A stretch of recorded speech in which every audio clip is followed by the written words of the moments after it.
Chester, no, come back. Love you. Ow! That was rude. In my mind, we're playing hide and seek. Hello everyone, welcome back to the third and final episode of the Mustang Makeover. It's been a challenging ride, but one filled with plenty of rewards. Today I'll be recapping the last few events, sharing Chester's latest improvements, and introducing you to 3 new arrivals at Montgomery Estates. And this event, plus many others like it, are hosted on my private and cozy Minecraft server, and you can find out more about that in my Discord, which is in the description. And if you haven't seen the last 2 episodes and want some context, please go check out the playlist below. Let's get right into it because this one is going to be a big one. You are in my blood, I'm pouring weak. You're hiding in the waves, you sigh and speak. You're gone, but still you with me. You will always be my love.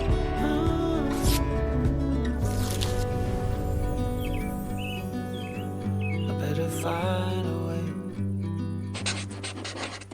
Montgomery Estates has been thriving since my last video. Summer is now over, autumn is starting up, but for now, the days are still warm and dry. Hot at times, but beautiful overall. Chester, better known to my viewers as Happy Onion, has officially completed the Mustang Makeover. But hold up, what happened to the last couple of events? Let's rewind and go through them, along with a few lessons learned, because trust me, there were plenty. This one was all about precision and speed. You race into the keyhole, stop over the back line, and if you cross it, you're out. Chester and I worked well together here, and we actually landed 3rd place. I'd rather forget this one if I'm being honest. The Scurry event. This event is about making it over the jumps and then turning around and doing it again. It's speed-based. Chester decided he wasn't in the mood to jump at all. We cleared just 1 jump, and, well, participation ribbon was achieved. The last 2 were poorly timed because of my own scheduling errors. I was in the middle of moving houses, so I didn't have much time to show, but it was cross country and then dealer's choice. There's no footage of these, but please trust that I bombed both of these. If you placed after 5th, you'd walk away with a participation ribbon, which basically means you didn't place, but you showed up and gave it your best shot. And I've said this from the start of this whole event. I wasn't here for a trophy or to chase wins. I was here to bond with a horse and see how far we could go together. We didn't exactly set any records, but now comes the part I'm most excited about. At the end of the show, there is an auction where the owners can choose to auction off their Mustang or decide to keep them. This was a very important decision for me because while Chester was a sweetheart to me, he was aggressive and reactive to other animals and other horses. But at the end of the day, I've been through so much with this horse. Even though half of the relationship is him bullying me, Chester, no, come back. Love you. Ow! That was rude. I've decided not to auction Chester. We've built a connection, and I want to keep working with him, maybe even sell him later if the time and opportunity feels right. I'm not big on letting go of horses I've spent a lot of time with, but my business is always changing. There's always another horse to work with, and always another journey waiting in the Highlands.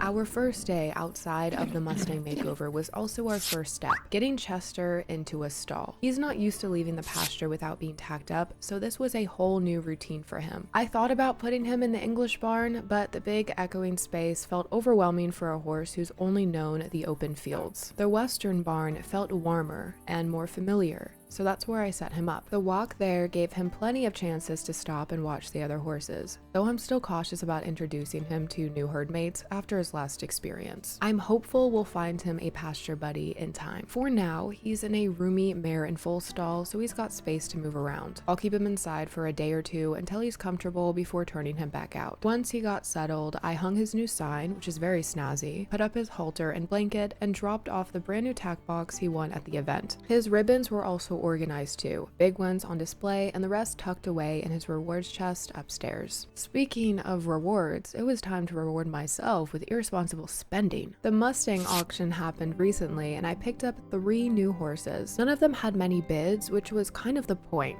I tend to go for the overlooked ones without much of a backstory. Let's go and meet them. First is the troublemaker of the bunch, Rico, or Raised Right. He reminds me a lot of Happy Onion in looks, but not in personality. This guy has escaped multiple times already, so his stall now has a padlock. And I also make extra pasture patrols. He has given me more than a little anxiety, but he's got a soft spot for my dog Broccoli, which I appreciate. I'm usually careful about letting her near the newer horses, or horses in general. She's built like a rock and she's small enough that one kick could be bad news, but I trust him with her.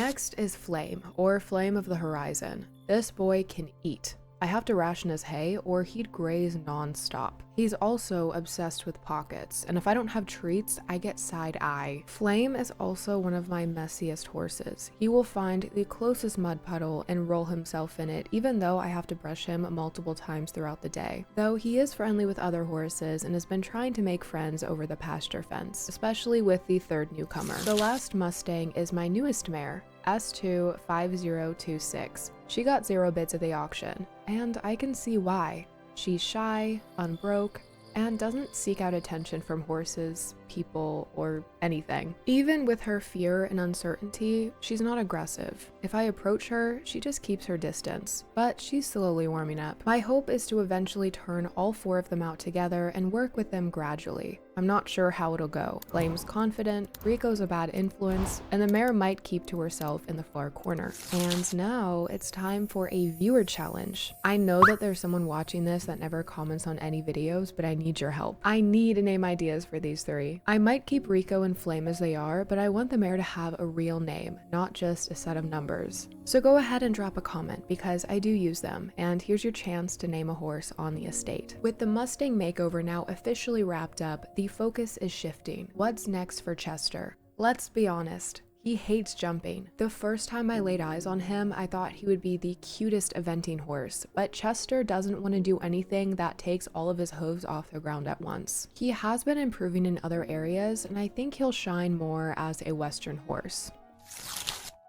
His first night in the stall went smoothly. He was restless at first, but he eventually laid down. Fun fact, horses can sleep standing up, but they don't get REM sleep, which is the deepest sleep you can get, until they lay down. What a diva, getting his beauty rest.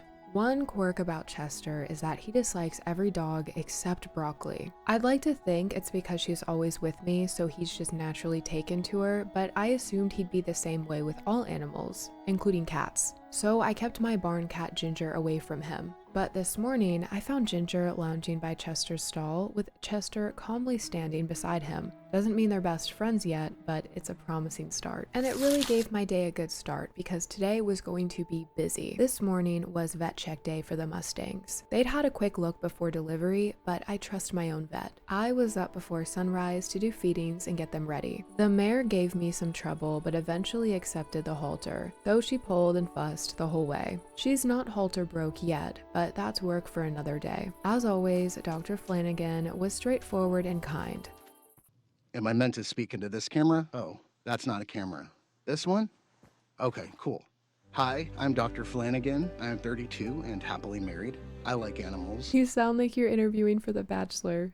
I'm nervous. I am here today to check out these Mustangs, and as I wish for all of my appointments, I hope to leave with all limbs attached and all teeth in my mouth. Is that good? Yeah, that was great. And I am adding that to the bill. The vet gave them all a thorough check and wrapped up with a list of concerns for me. Chester is reactive, which means he might be a liability. I don't suggest introducing him to other horses until he's shaped up with training. If you can't trust him to listen to you, then he might do more damage in the end. I recommend gelding him as a start. This will not fix his reactivity and it will not solve this issue, but it will give you a head start. This will help him possibly reduce aggression towards horses, especially males. Chester, thankfully, is in good shape. The vet recommended special desensitization work to prevent him from slipping into full-blown reactivity. A reactive animal is one that responds to fear in ways that can hurt themselves or others, and once that pattern sets in, it's tough to reverse. Sometimes it comes from a single traumatic event, other times from poor or incomplete training. In Chester's case, the rough parts of his past were out of my hands, and while I can help him improve, I can't undo everything.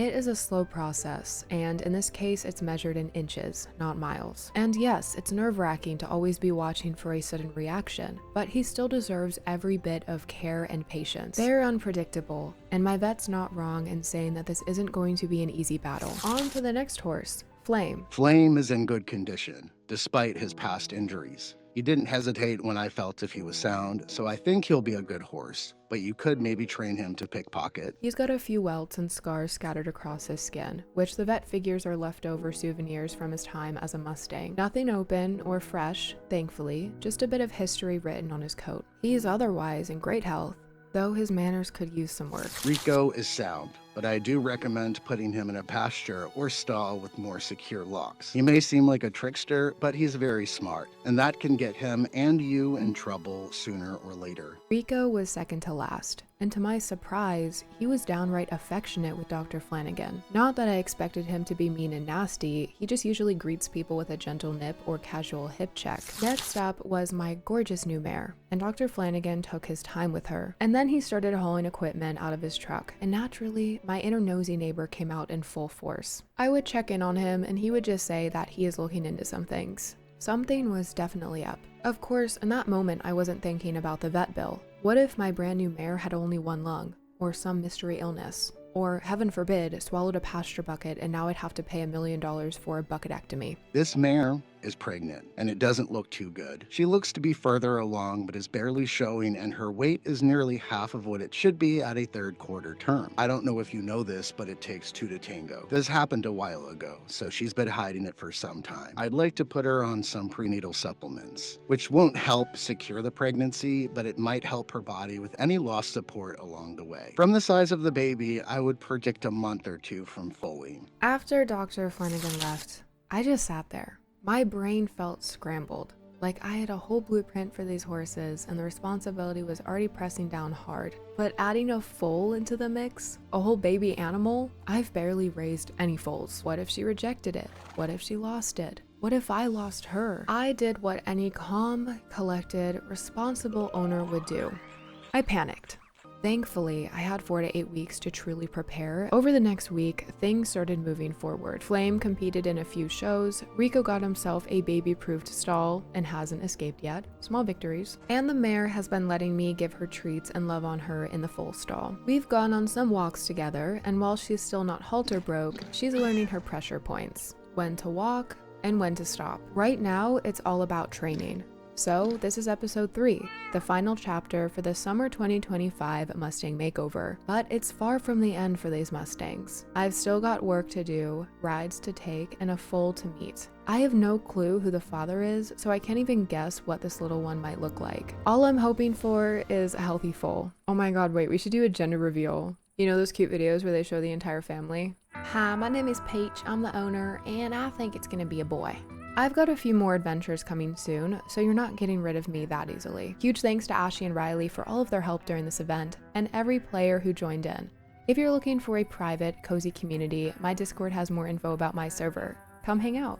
And of course, thank you to all of the support on my channel. Stay safe, stay hydrated, and I will see you next time. In my mind we're playing hide and seek, guiding me while the waves silence speak.